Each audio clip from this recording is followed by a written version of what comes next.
right, so this is a unique video because 6 years ago, I stood on this very roof and I made a YouTube video called The Nasty, where I was talking about, is large jobs worth taking on because of a lower margin? Just because they're higher dollar amounts and higher square amounts, is it still worth your time? And in the video, I walked around with my phone taking pictures and taking video of all these units. And at that time, it was a retail quote, and I was saying, this isn't worth my time. I'm gonna submit a proposal, but I'm not gonna aggressively go after this because of the amount of liability and the amount of things that need to be done on this job. So 6 years later, my insurance leader, Seth, gets this job bought by insurance, right? And I see the pictures of the job in company cam.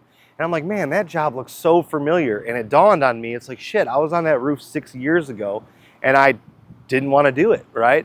And then lo and behold, 6 years later, we're installing this roof with the insurance company. Of course, you know, once we got the work authorization signed and we were able to work with the insurance company direct, we didn't have to do it for retail margins, which in turn made this job worth it. But this job was very complicated. This whole strip mall has tenants in it.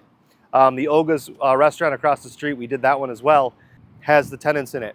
Now the thing about this is we've had a heat wave the last 2 weeks. It's 93 degrees while I'm standing here right now. A little early in Michigan for it to be that warm. So every AC unit on this roof had to get taken off. We had to come bring in the cranes, take all these AC units off. There's a lot of smaller ones, but there's also bigger RTUs that needed to be moved off this roof. And in the old video, you can see the platforms that they were sitting on were built out of like what you'd see on a boat dock. They had these like old 4x4 posts and all the wood was rotting. The units were starting to sag. So when they took the units off the roof, my guys rebuilt platforms that I'm gonna show you. And we were able to crane the AC units and the RTUs back up. This job was mostly a redeck. There's been additions and add-ons to this strip mall. So like the peaks, you know, there's nothing straight, nothing like clean about this job. And that's what I was talking about in that video is, you know, taking on something like this if you're not ready for it. And I think too, because I rewatched the video right before I shot this one, it's back then, I'm not sure that I was really ready, right? I was talking about like, this is gonna take my crew over a week. It's gonna hold up my retail train. And now with multiple crews and the size we are, with the management we have and the talent that comes behind me, and you know, Nick, my project manager, as well as leading my crew, he was able to come in, assess, and project the problems ahead of time so that everything moved through this flawlessly.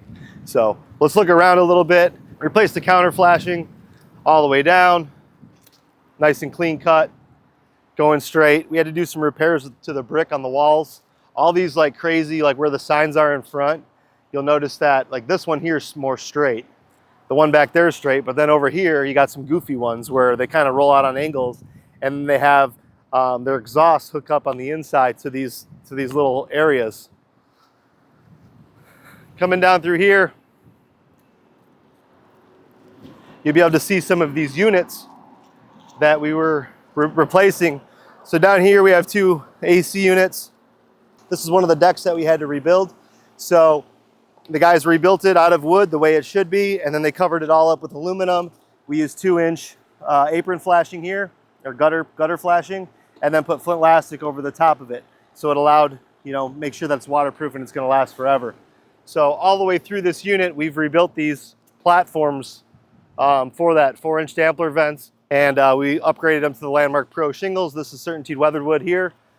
And now the units look much better than they did. But still, like dealing with this, with all these penetrations, as I keep walking, you're gonna see them keep coming up behind me. This is a lot, right? Like this, if you don't know what you're doing and you're not ready for it, like this is what creates monster liabilities.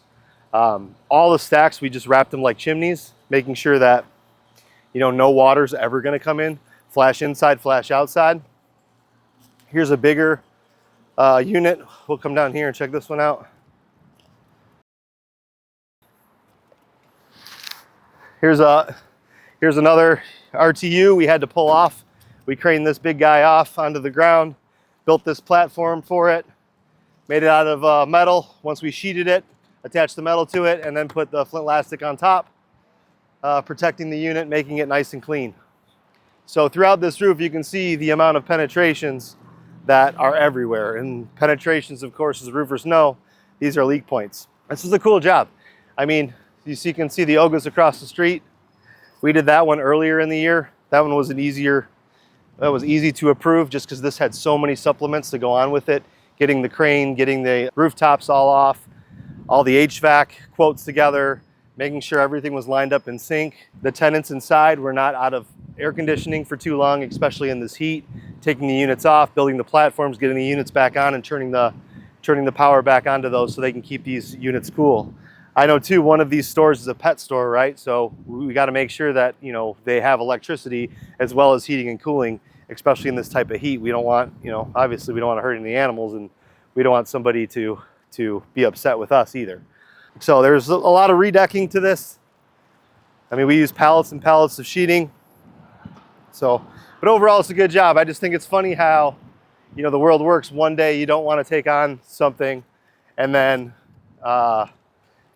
the next, you know, the next day you see it on one of the sales guys' company cam. You're like, hey man, like I remember that job. I know exactly what's going on up there.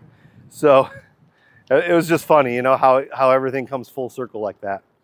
My advice, you know, when you're growing and when you're looking at these bigger projects, you know, really assess your capabilities as well as the amount of money and time a project like this is going to take. Because I know you see a big number, I know you see a big opportunity. I mean, this is a huge branding thing. I mean, there's got to be a million cars that pass this corner every day that sees all of our stuff. But the last thing you want to do is do something like this when you're not ready, right? Have all these tenants complain, have the property management company file a lawsuit against you, or one of the tenants file a lawsuit against you.